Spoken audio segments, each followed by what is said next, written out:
Healing, a space where God lives, where we explore how faith can transform your daily life. I'm so glad you're here. Faith for healing, make you stand tall. Faith for healing, conquer it all. We move together, we know go fall. Divine mercy will answer your call. Faith for healing, faith for healing. We know go fall. Right. But instead of this overwhelming relief, there is this quiet, lingering terror creeping into the back of your mind. It's like a whisper that asks, what if it comes back? Oh, that whisper. Yeah. It's terrifying. So welcome to this deep dive. If you are joining us today from your living room, maybe listening on your commute or maybe you're resting in bed right now, please know that this is designed to be a sacred space for hope. Absolutely. It's a sanctuary for healing. And we are speaking directly to you today, really as a cherished friend. We really are. It truly is a privilege to share this time with you because that fear, that terrifying whisper of what if it returns? Yeah. That is exactly what we are confronting today. Yeah. We have a very specific mission for this conversation. We are reviewing an incredible week's worth of daily devotionals from the Faith for Healing 365-Day Master Script. It's such good material. It really is. Specifically, we're exploring the insights from week 10, which encompasses days 64 through 70. And the title of this pivotal phase is Defeating the Return. Defeating the Return. And just, looking at all the notes and sources we have in front of us, you can really feel the gravity of this transition. Definitely. Because anyone who has walked through a season of profound physical struggle knows that the trauma doesn't always end just because the symptoms fade. Like the body remembers. It holds on to it. Exactly. The nervous system is still braced for impact. So the big question is, how do we cross that threshold? How do we move from desperately seeking a miracle to, actually maintaining one? Yeah, and it requires a fundamental shift in how we operate, both spiritually and practically. The text introduces this really profound visual concept early in the week to anchor this shift. Okay, lay it on us. So it paints a picture of a person standing on a massive, unshakable rock. And below them, these violent waves are crashing. But the waves are completely harmless. They just break against the stone. Wow. Yeah. And this imagery is rooted in Galatians 5.1, which tells us to stand fast in the liberty where Christ has made us free. It's really about drawing a line in the sand. So healing begins with a boundary. Exactly. Healing actually begins with a mental boundary. Okay, let's unpack this because those waves, they represent something very specific, don't they? We do. They aren't just random trials. They are the echoes of past pain. They are the phantom symptoms or, the seasonal allergies or even just normal fatigue that suddenly triggers a massive trauma response in your brain. Oh, absolutely. It's screaming, the sickness is back. So standing on that rock means looking at that wave and deciding before it even hits that it just does not have the power to move you. Precisely. Before you can physically occupy your health for the long haul, you have to change how you internally define yourself. You have to change how you respond to those triggers. You basically have to refuse to give up the ground you've taken. It kind of reminds me of a sports analogy. Okay, let's hear it. Think about a team playing defense late in a championship game. Early in the game, you are on offense. You are scrambling. You're fighting for every single yard. You are exhausting yourself trying to put points on the board. Right, fighting for the win. Exactly. But late in the game, when you already have the lead, the entire psychological posture changes. You are no longer scrambling to score. The points are already on the board. Now you're just fiercely defending a victory that is already legally yours. That is such a perfect way to look at it. And the way you defend that victory, according to the author's insights on identity here, is incredibly specific. It all comes down to your vocabulary. Our words. Yes. What's fascinating here is that the text brings in Psalm 107.2, which says, "Let the redeemed of the Lord say so." Right. The underlying mechanism here is that your vocabulary literally builds the framework of your physical reality. And so the author challenges us to abandon the phrase, "I am recovering." Now, hold on. I actually want to push back on that for a second. Right. Because if I break my leg or I am surviving a severe illness, saying I am recovering feels like the most responsible, medically accurate, grounded thing I can possibly say. Why is that word considered a trap in this context? Like, how do we reconcile medical reality with spiritual authority here? Well, it is a totally valid hesitation. Really, it is. But we have to look at how the brain and the spirit process language. When you constantly say, I'm recovering, or, I am a sick person trying to get well, you are experiencing a form of spiritual cognitive dissonance. Cognitive dissonance, yeah. Because medically, yes, your body is in a process, but spiritually speaking, holding on to the word recovering implies that the work of the cross is incomplete. Yeah, it implies that sickness still has a lingering lease on your body. It accidentally leaves the door cracked open for symptoms to return just because your identity is still tethered to the trauma. So by calling myself recovering, I am subtly telling my own nervous system that the threat is still in the room. Like I am keeping my identity wrapped up in the sickness. Precisely. You are giving the sickness a permanent residency in your story. But when you shift your mandate and you claim the identity of the healed, you slam that door entirely shut. You lock it. Exactly. You rewire your brain's response. You start declaring, I am the healed defending my health. You are no longer a patient hoping for a good outcome. You are the offspring of a king enforcing a victory that has already been won. That is incredibly confronting.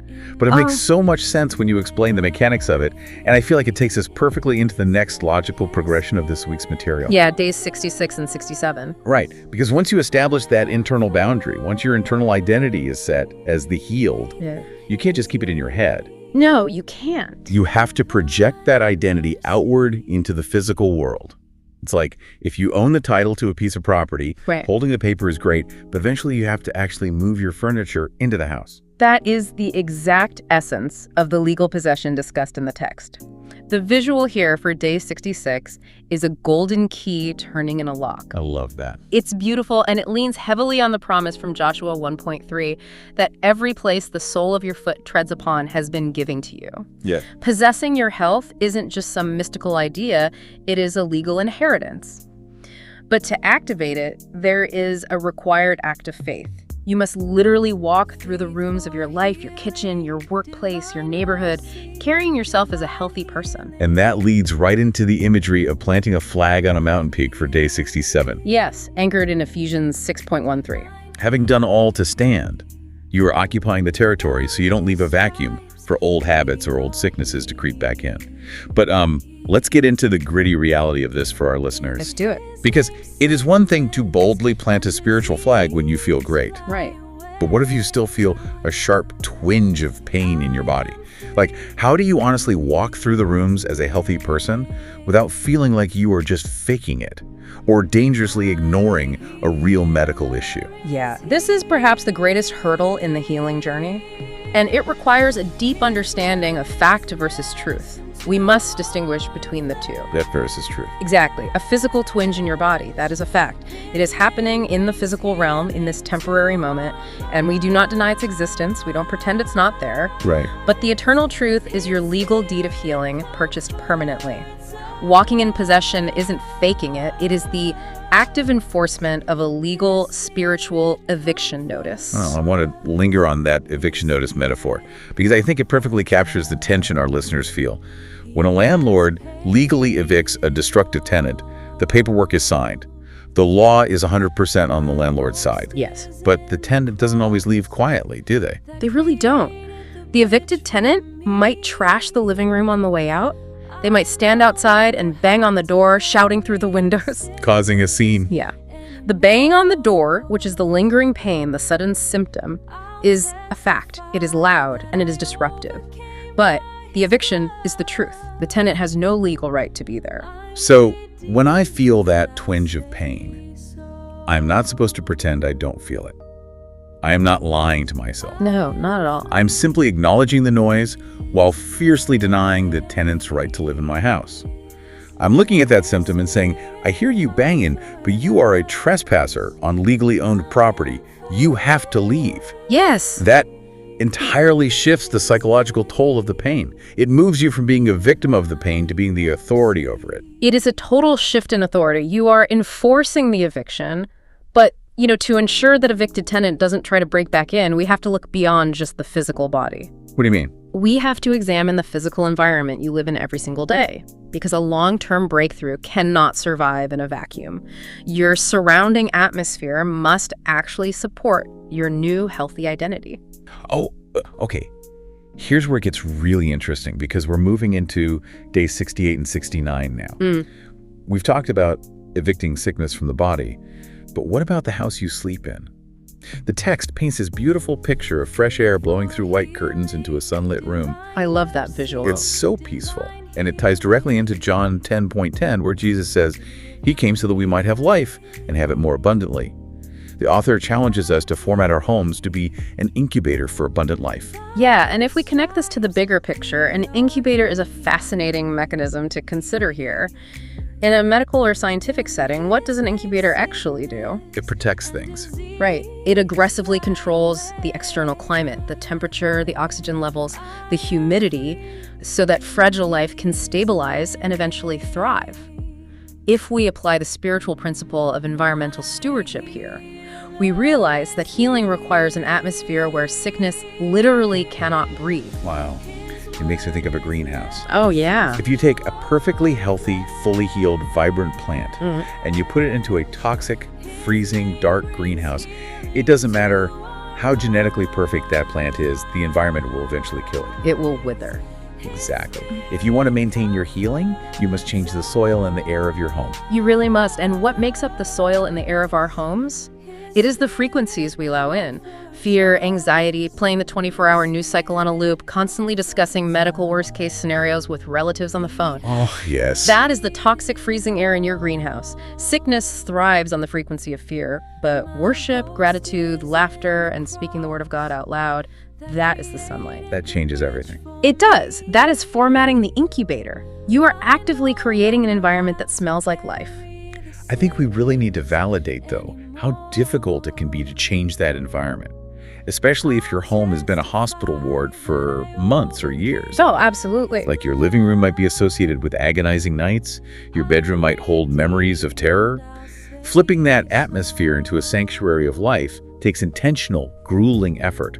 You have to consciously choose to put on worship music when you just feel like crying. It is an act of spiritual endurance. And that endurance is what produces the testimony of continuance we see later in the text for day 69.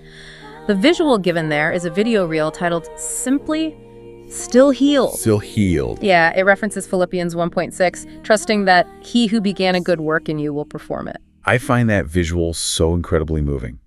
Because as a society, we are obsessed with a sudden explosive miracle. We really are. We love the dramatic before and after photos. But the text argues that the greatest testimony isn't always the sudden flash of lightning. No, it's not. The greatest testimony is often the mundane glory of the daily sunrise. It is a life that stays whole. It is the quiet, persistent reality of someone waking up, pouring their coffee year after year, and saying, "Still healed." Still healed. It proves that God doesn't just act in one fleeting dramatic moment, but that he faithfully performs his word day after day after day. That really is the ultimate destination. Right. Which brings us to the culmination of this entire 10-week journey we are reviewing. Day 70. Day 70. We have spent this time drawing mental lines in the sand, legally occupying our physical territory, changing the very atmosphere of our homes. But the most powerful spiritual weapon left to deploy at this 10-week milestone is, stopping. Just stopping. Simply stopping the fight. Yes. The text introduces the concept of the Sabbath of Victory. It echoes Isaiah 14:3, where the Lord gives you rest from your sorrow, from your fear, and from your hard bondage. The visual is so serene and quiet. A person sitting on a porch at sunset, looking completely peaceful. The storm is over. The victory is won. I have to be honest, though, when I read that part of the source material, I felt this intense pushback in my own spirit. Really? How so? Because human nature makes resting incredibly hard.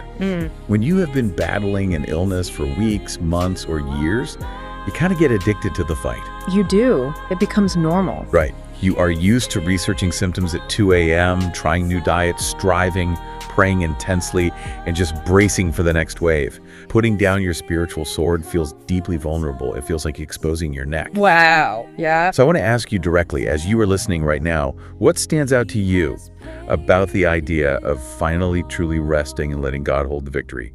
Does dropping your guard terrify you? It is terrifying because trauma wires us for hypervigilance. But this is exactly why true Sabbath rest is the highest, most profound form of faith. It's an act of faith. It is the ultimate countercultural move against fear. By resting, you aren't just taking a nap. You are engaging in a powerful spiritual mechanism. You are proving to the enemy, and far more importantly, you are proving to your own traumatized nervous system that you truly believe the legal transaction of the cross is finished. That is so freeing when you frame it as a mechanism of faith rather than just a passive surrender.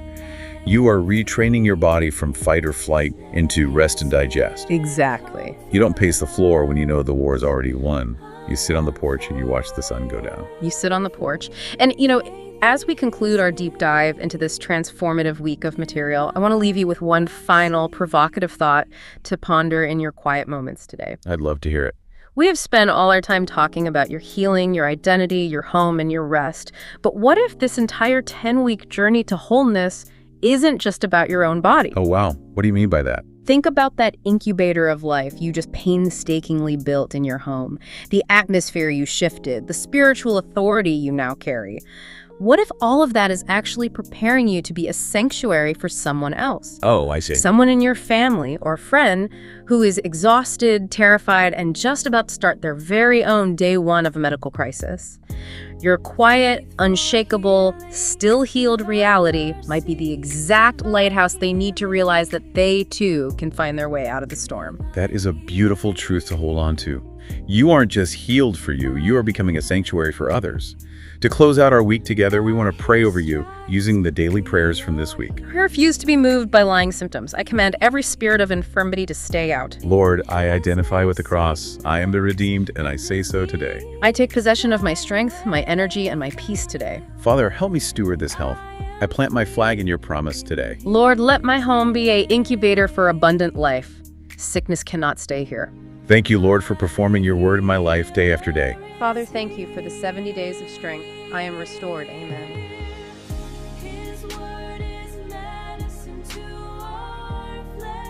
Thank you for following and sharing. We appreciate your support. God bless you. You can connect with us on YouTube, Facebook, and Instagram under Faith for Healing. Every like, it's a beautiful thing. Join the family, hit that button, let the healing flow. Faith for Healing, we appreciate the love. Like, subscribe, and share the blessings from above. Yeah, hit that subscribe. We appreciate the love. Faith for Healing.